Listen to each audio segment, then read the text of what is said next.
આજે અમાरा इष्टदेव वरुणदेव झूलेलालजीનું આજે 1076મું અવતરણ દિવસ જન્મદિવસ કહીએ આપણે એ મનાવવામાં આવી રહ્યું છે।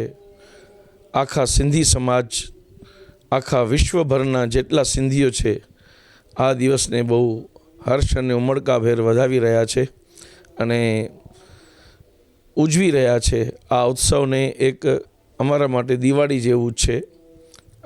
આ ઉત્સવ બહુ ભાવભીની તરીકે અમે ઉજવી છીએ અને અમારા મંદિરમાં કેટલા પ્રોગ્રામો છે, કેટલા કાર્યક્રમો છે।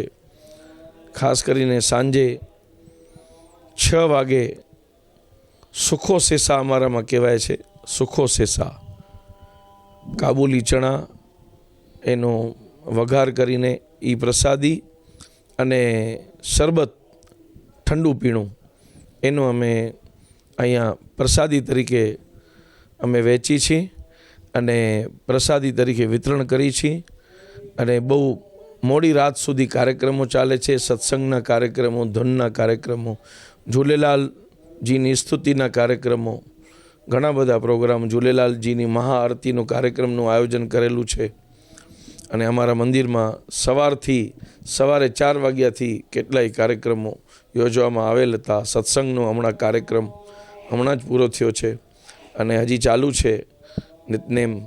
તો આજના દિવસે કેટલાય કાર્યક્રમો છે જે અમે કરી રહ્યા છીએ।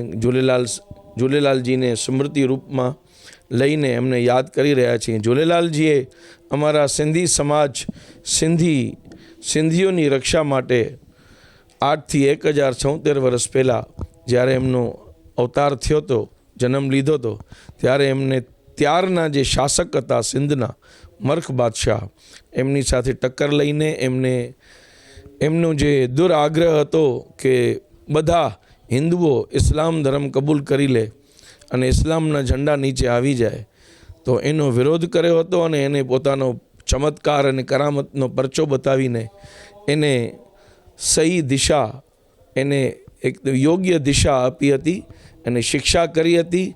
એને પોતાનો કરામતનો પરચો બતાવ્યો હતો અને એમને ઘૂંટણીએ લાવી દીધા હતા અને ઝૂલેલાલજીના નતમસ્તક થઈને એમને આખા સિંધીઓની અને અમારા ઝૂલેલાલજીની માફી માગી હતી અને બહુ પછી એ ઝૂલેલાલજીના સેવક બની ગયા હતા એવું અમારા ઇતિહાસમાં એવું કહેવાય છે।